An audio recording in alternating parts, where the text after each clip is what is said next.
অনেকে টাকা পয়সার ব্যাপারে আপনাকে নিরুৎসাহিত করে নানান ধরনের কিচ্ছা কাহিনী এবং গল্প শোনায়, নবীজির দারিদ্রতার কাহিনী শোনায়। দেখুন, আপনাকে একটু ভালো করে বলে রাখি, নবীজি কিন্তু সুপ্রিমলি সাকসেসফুল একজন মানুষ। তিনি একদম শূন্য থেকে একজন এতিম বাচ্চা হয়ে অন্যের পরিবারে বড় হয়ে উনি কিন্তু রাষ্ট্রপ্রধান হয়েছেন এবং ওনার স্ট্রাগলটা আমাদের জন্য নিদর্শন। সেহেতু ওনাকে সব রকমের স্ট্রাগল আল্লাহ দিয়েছেন। আরবের ওই সময়ের অবস্থা আজ থেকে 1450 বছর আগের অবস্থা অনুযায়ী যা ছিল, ফাইন্যান্সিয়াল অবস্থা যথেষ্ট ভালো ছিল। সেই প্রেক্ষাপট আর এখনের প্রেক্ষাপট কিন্তু এক না। উঠে চলাচল করতো, এখন কিন্তু আমরা বিমানে চলাচল করি। তো সেই 1450 বছর আগের কাহিনী আর এখনের এই কাহিনীগুলো কিন্তু মিলবে না। এই ধরনের কিচ্ছা কাহিনী বলে দরিদ্রদেরকে সান্ত্বনা দেওয়া, টাকা পয়সা কীভাবে একটু অতিরিক্ত আয় করা যায়, আপনি সেই চিন্তা সবসময় করবেন। কারণ অনেকে বলে টাকা পয়সার চিন্তা ঢুকলে নাকি আল্লাহর চিন্তা দূর হয়ে যায়। এটা একটা ভুল কথা। আজকে আল্লাহ যত টাকা পয়সার মালিককে দিয়েই কিন্তু এই ধর্মের সেবাগুলো করাই যাচ্ছে। সারা ওয়ার্ল্ড ওয়াইড আপনারা দেখবেন যত দাতা সংস্থা আছে, মসজিদ মাদ্রাসা, এগুলো কারা চালায়? ওই 1-2 টাকায় কিন্তু মসজিদ মাদ্রাসা চলে না। ওখানে একটা ভালো ভালো ডোনাররা ডোনেশন দেয়। ওই ডোনেশনগুলো দিয়ে কিন্তু বড় বড় কিছু গড়ে ওঠে। আর একটা জিনিস দেখেন, আল্লাহ কিন্তু প্রাচুর্যময়।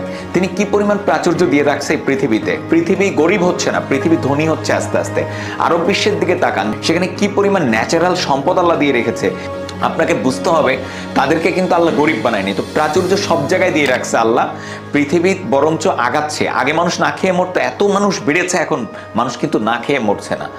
সবসময় পৃথিবী সামনের দিকে আগে, অর্থাৎ পৃথিবী ভালোর দিকে যাচ্ছে। তো আমরা কেন খারাপের চিন্তা করব? আপনি যাকে অনেক বড় বক্তা বলছেন, বড় একজন ইসলামিক স্কলার বলছেন, উনি দারিদ্রতার কাহিনী শোনাচ্ছে আর আপনি শুনছেন।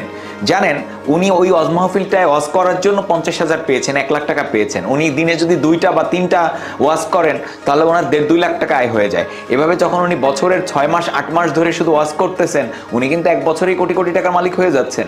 সো যিনি আপনাকে এই ধরনের দারিদ্রতার গল্প শোনাবে, ওনার আর্থিক অবস্থাটা একটু দেখবেন। উনি দেখবেন গাড়িতে চলাফেরা করে, উনি দেখবেন হেলিকপ্টারে চড়ে, উনি দেখবেন বিমানে চড়ে। তো যারা দরিদ্র থাকা ভালো এই ধরনের গল্প বলে, তারা নিজেরা কেন ধনী? তাহলে তাদের টাকাগুলো আপনাকে দিয়ে দিতে বলবেন এখন থেকে, তাদের গাড়িটা আপনাকে দিয়ে দিতে বলবেন, তাদের বাড়িটার জন্য আপনাকে দিয়ে দিতে বলেন।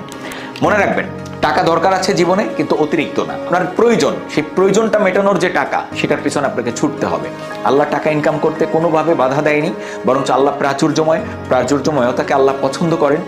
দেখেন, ধনীদের দিকে তাকিয়ে তারা একটা ব্যবসা থেকে আয় আসলে আর একটা ব্যবসাকে দাঁড় করানোর জন্য চিন্তা করে, কিন্তু মধ্যবিত্ত বা দরিদ্ররা কোনো জায়গা থেকে একটু ইনকাম আসলে কিন্তু দ্বিতীয় কোনো চিন্তা আর মাথায় ঢোকে না। একজন দরিদ্র কখনো আরেকজন দরিদ্রকে কিন্তু সাহায্য করতে পারে না।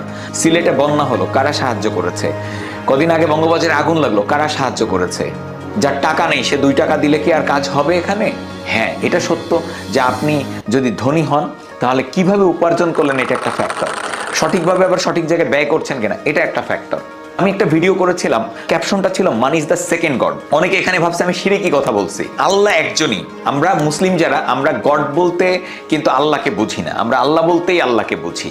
কারণ গডের ওয়াইফ আছে গডেস, ঈশ্বরের ওয়াইফ আছে ঈশ্বরী, ভগবানের ওয়াইফ আছে বউ আছে ভগবতী, কিন্তু আল্লাহ অ্যালোন।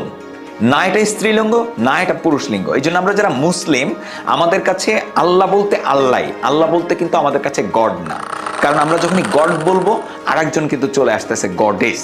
আমি সেই সেন্স থেকে ওখানে লিখেছি মান is the second god. God মানে আমি এখানে ক্ষমতা বোঝাতে চাইছি, আমি এখানে কিন্তু আল্লাহ বোঝাতে চাই নাই বা আল্লাহর সাথে শরিক করতে চাই নাই। যারা ভুল বুঝেছেন এবং আন্দাজি আপনারা জাজমেন্ট করতেছেন, তো একটা জিনিসের সেন্স বোঝার চেষ্টা করতে হবে। শুধু শব্দটা দেখলে হবে না, সেন্স বোঝেন। অনেকে গডফাদার বলে, গডফাদার মানে কি? ফাদার মানে বাপ, গড মানে তো আবার আল্লাহ। যদি আপনাদের সেন্সে ধরি, তাহলে আল্লাহ বাপ, এটা কেমন কথা? যে আমি ওখানে money is the second god বলতে যেটা বুঝিয়েছি, পুরো ভিডিওটা আপনি দেখবেন, তাহলে আশা করি আপনার কাছে ক্লিয়ার হয়ে যাবে যে আমি কি বলতে চেয়েছি। আমি আসলে টাকার যে পাওয়ারটা, আমি সেটা বোঝাতে চেয়েছি, এবং টাকা হলে যে আপনার সমস্যাগুলো মিটবে, আমি সেটা বোঝাতে চেয়েছি। সো টাকা পয়সার ব্যাপারে যারা আপনাকে নিরুৎসাহিত করে, তাদের থেকে দূরে থাকেন। টাকা পয়সা ইনকামের জন্য ছোটেন হালাল উপায়ে, বৈধ উপায়ে, মানুষের উপকারের মাধ্যমে, কারো ক্ষতি করার মাধ্যমে না। যত পারেন তত টাকা ইনকাম করেন। ধন্যবাদ সবাইকে, ভালো থাকবেন সবাই। আল্লাহ হাফেজ।